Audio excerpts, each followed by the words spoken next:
believe that? Oh, good. For a moment, I thought you were just trying to be agreeable.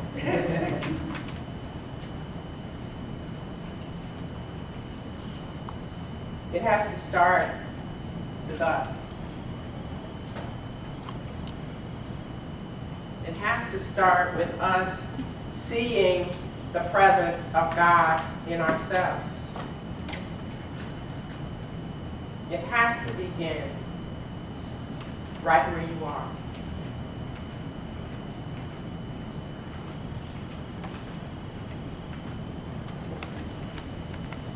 We'll be going out to the promontory point at 2 o'clock this afternoon. We'll talk about it a little bit more in our announcements, but we're going there in lieu of having our visioning meeting, because first and foremost, Power of Oneness as a center for spiritual living has a commitment to a global heart consciousness. And what it means to have a global heart consciousness means that you're aware that there's only one heart. But unless and until you are in touch with your own very heart, that is not possible for you to conceive or believe. There is, in this weekend, a great amount of effort, time, and money that has been put into many acknowledgments about something that happened in the seeming past. And yet there is something about all of these acknowledgments and celebrations that are converging in this particular time, mainly based on fear and not love. If any one of us has thought about the possibility that something terrible could happen this day, then we have been the victims of terrorism. The point of terrorism is to invoke fear. Perfect love casts out all fear. There is an invitation for us to move into a greater vibration of love today. These are not platitudes. This is a necessity for the survival of this human race. Many of us recall where we were on 9/11/01. I was having my own personal pity party. Some of you heard this story before. I was to be in New York promoting a film that I was working on, that I had produced a portion of and was showing to the New York Film Festival.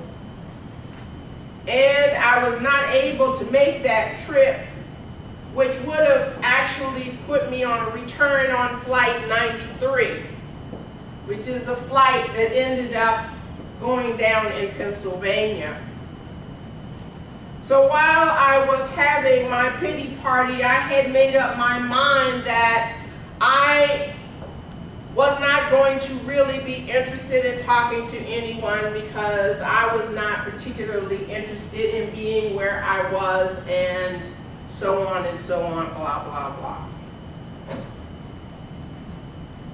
So as the phone continued to ring and ring and ring and ring, I finally answered it and said, "What?"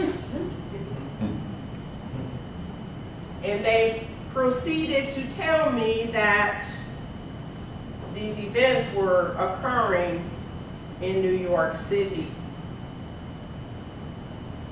and that these planes were being used as weapons of terrorists.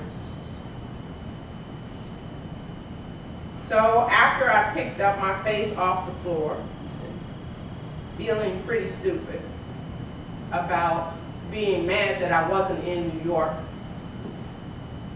I proceeded to connect with the world and watch the events that were going on. I was in Los Angeles at the time. I was 2 days away from beginning my practitioner training. And yet I was privy to the directive order that Reverend Michael had given to the entire practitioner corps, which consists of about 400 people. Now I think it's more like 600 people. And now the directive was to go into prayer. The directive was pray without ceasing. The directive was pray from a space of love. And so as a wannabe practitioner at that time, I embarked along with the core of my spiritual community. And I went into prayer and I stayed in prayer and I watched what was going on. And what I noticed was there was a point when I didn't know what race those people were on the television because they were covered in soot. And I could not tell if someone was black, if someone was white, if someone was Latina, if someone was Asian. I could only see these human beings covered in soot and absolutely helping each other to be safe, to feel comfort, and to know love. I also saw from a place of love that even military dictators were giving blood. I also saw that from England all around the world that everyone was grieving what has happened to and in the United States. And there was no discussion about them. There was only a heart opening that was occurring in a significant way.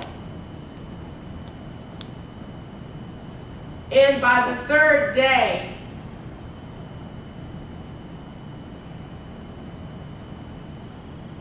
I found myself unable to stop crying. I found myself unable to stop feeling this purging of emotions.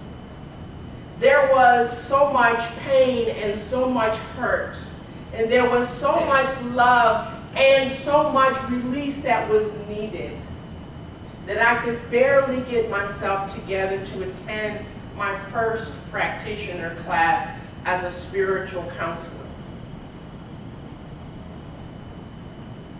I did show up, and Reverend Michael was there with us, and he was asking us to share what it was that we were feeling, experiencing, questioning. And I proceeded to tell him that I could not stop crying this morning, even though I had been in prayer for almost 72 hours. And he shared this story that I've shared with many of you before, that when he was sitting with the Dalai Lama and they were having the synthesis dialogues, someone came into the room while the Dalai Lama was laughing and talking with everyone. And they brought him a note, and the note had said that one of his dear friends, who also, of course, had been exiled from Tibet, who was a fellow monk and friend, had made his transition.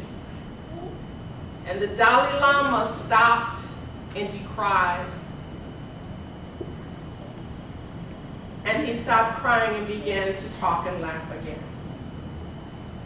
And so what the message was that I took from that was that there is a time to cry. And there is a time to laugh. And there is a time to be in communion. Because all of these are aspects of life. that mean that we are meeting our human self with our divine self. And that is the only dual thing about life. There is a polarity that is happening. There is the light and the dark. There is the sadness and the joy. There is the bondage and the freedom, simply because of our limited capacity to totally know our oneness in God. Eva Bell Werber shares this with us.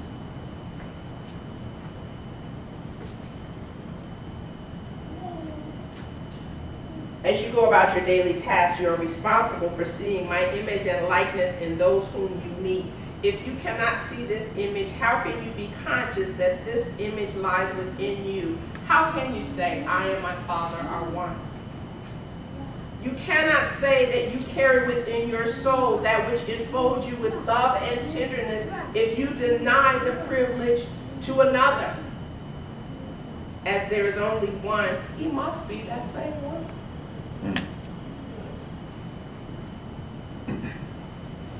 Strive to have no feeling of separation with any other being. If you separate them into one class and yourself into another, you at the same time separate yourself in consciousness from the Father. There is so much work to be done that does not require physical labor. It simply requires our willingness to open our hearts to love. For as we allow ourselves to receive the love that is ever seeking to pour itself into us, just as we heard that song, Pour Yourself in Me, this morning before the meditation, we were letting ourselves open up to the possibility of infinite love being poured through our being. And any time that we close our hearts because of fear to this love, we are not subjected to this loving energy, and we cannot love from a space of a closed heart.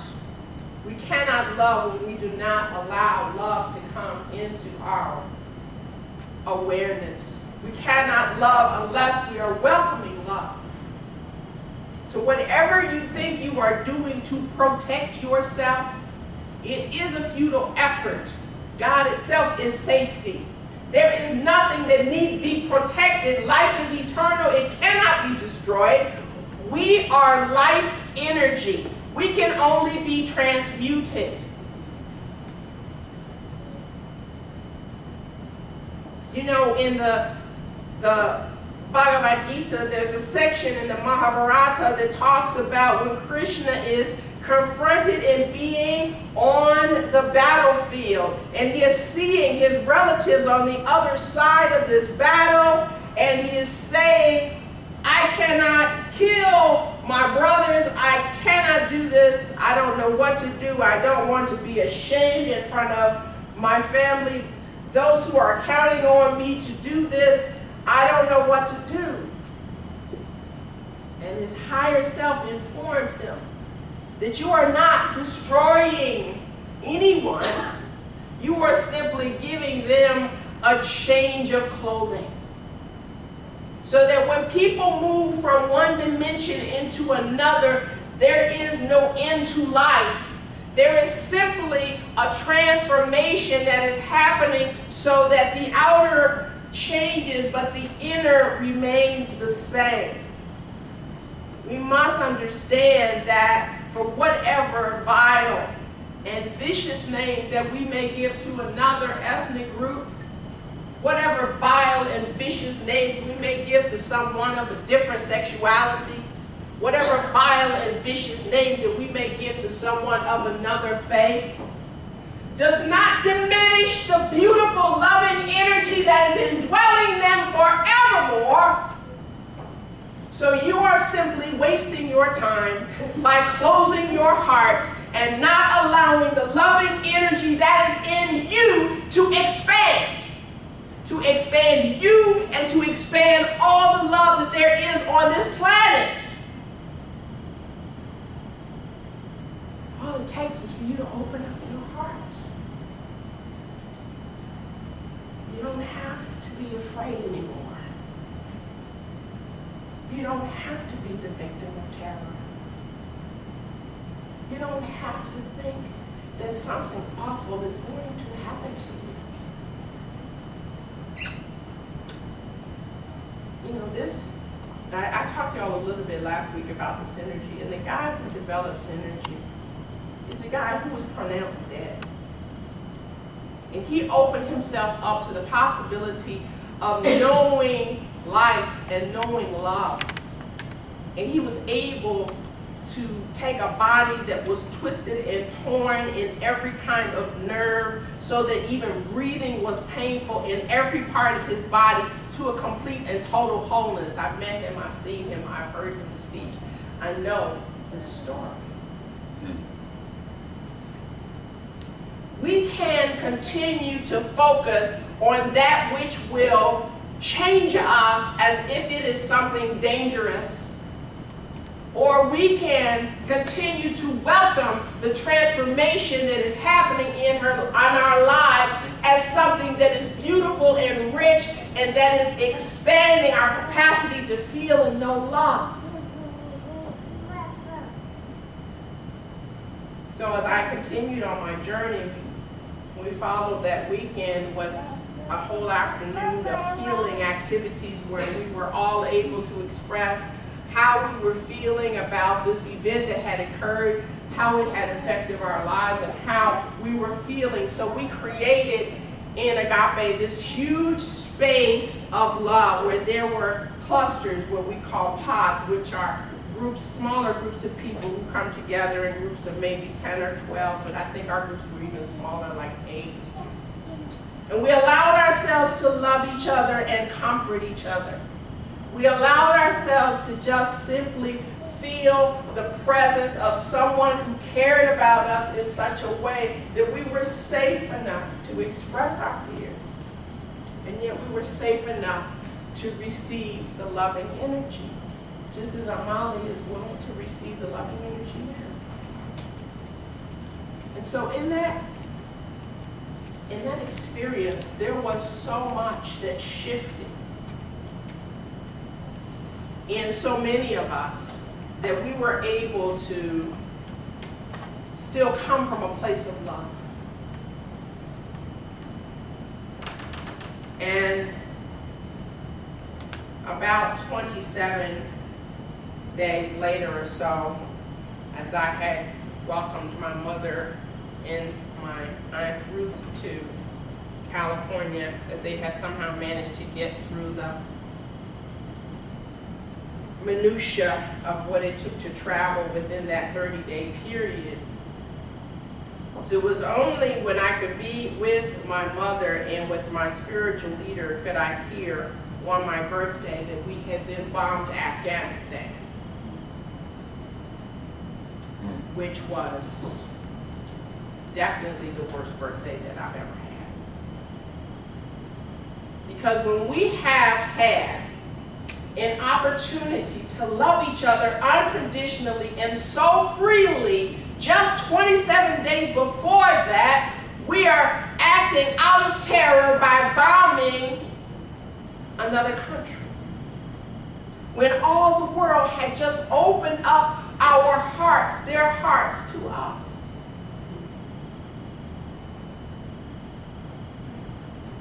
And as I was moving through my practitioner training, I would work with peace groups in the Center for Nonviolence in doing peace vigils and having activities that were visible on corners so that people would know that it was not necessary for us to go to Iraq. And yet we did. Because we were, again, acting out of fear, acting from a place of ego, acting from a place of, oh, I better hit them before they hurt me. And in this awareness, we can only create more chaos. We have put ourselves into a debt that is beyond any kind of comprehension from which to recover, based on the success of the billions and trillions of dollars that went into this war machine that has perpetuated fear throughout the planet. And so what I know is, as I think about all the many things that I have seen, even in this past couple of weeks, I'm able to see and know that there is something greater that is calling us out to be in our loving.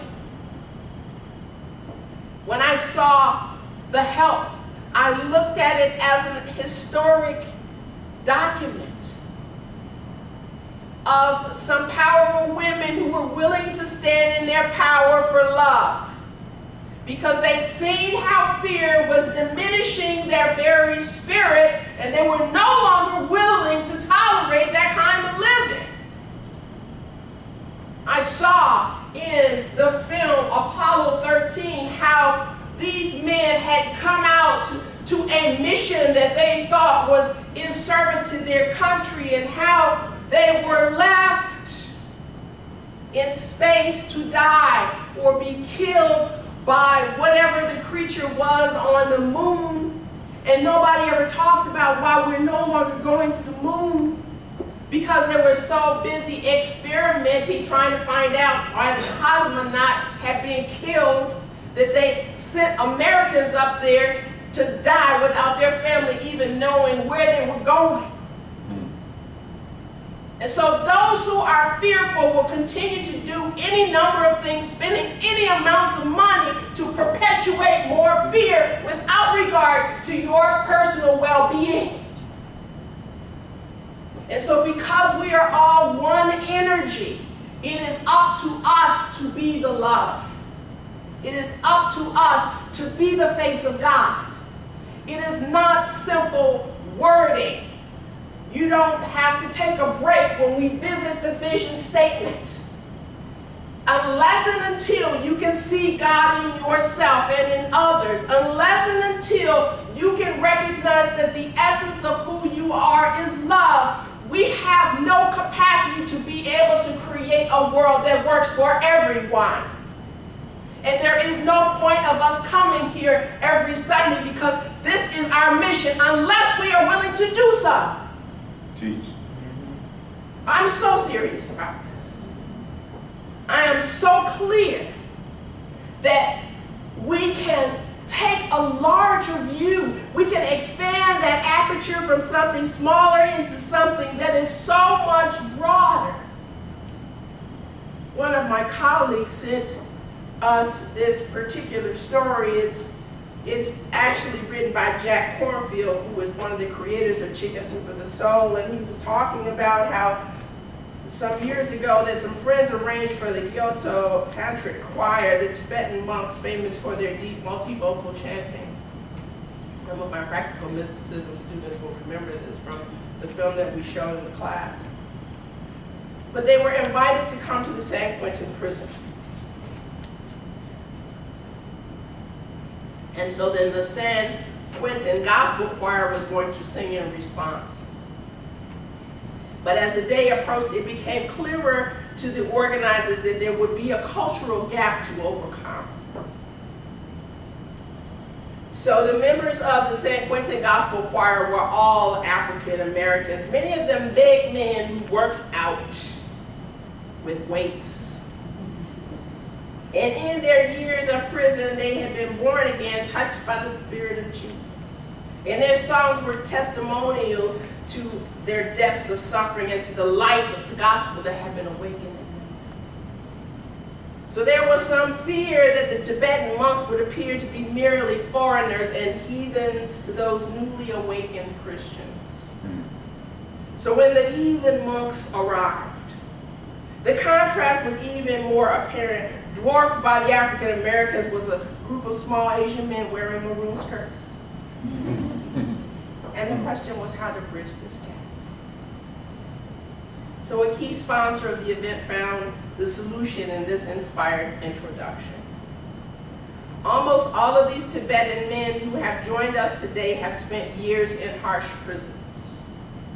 The Communist Chinese Army not only imprisoned them for expressing their beliefs, but tortured them as well.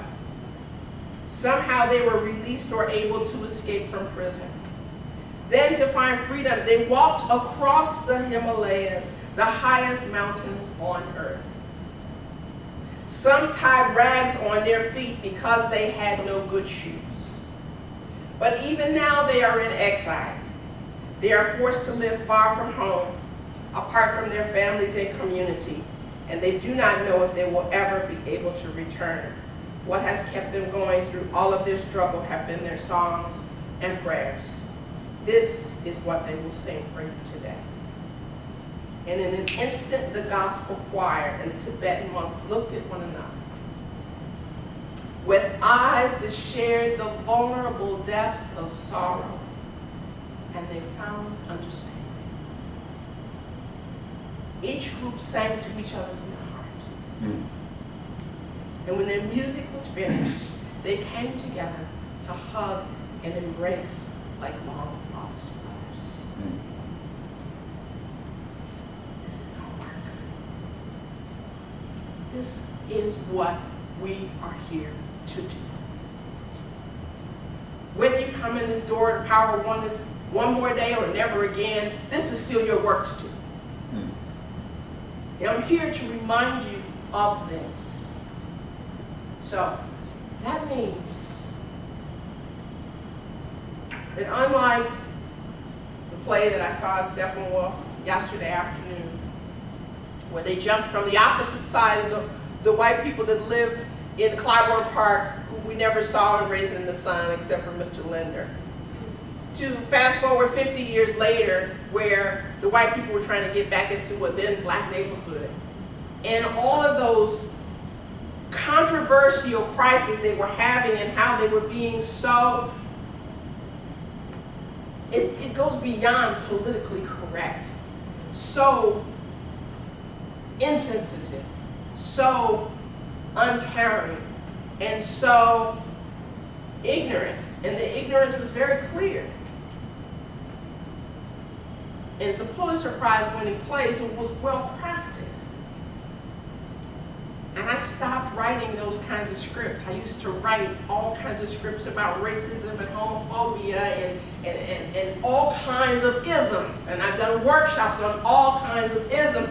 I don't want to do that work anymore unless people are going to be willing to heal their pain and be open to love. Because I'm here to be about love. Whether you like how I do it or not, I'm clear that that is my intention.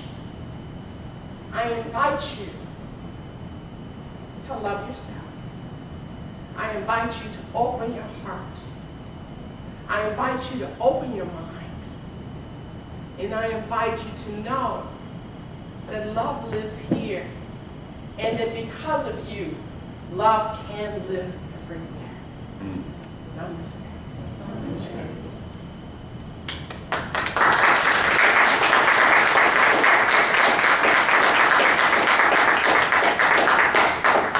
I'm sorry I got caught up in that because I wanted to stop at noon. If we can, take a moment of silence right now.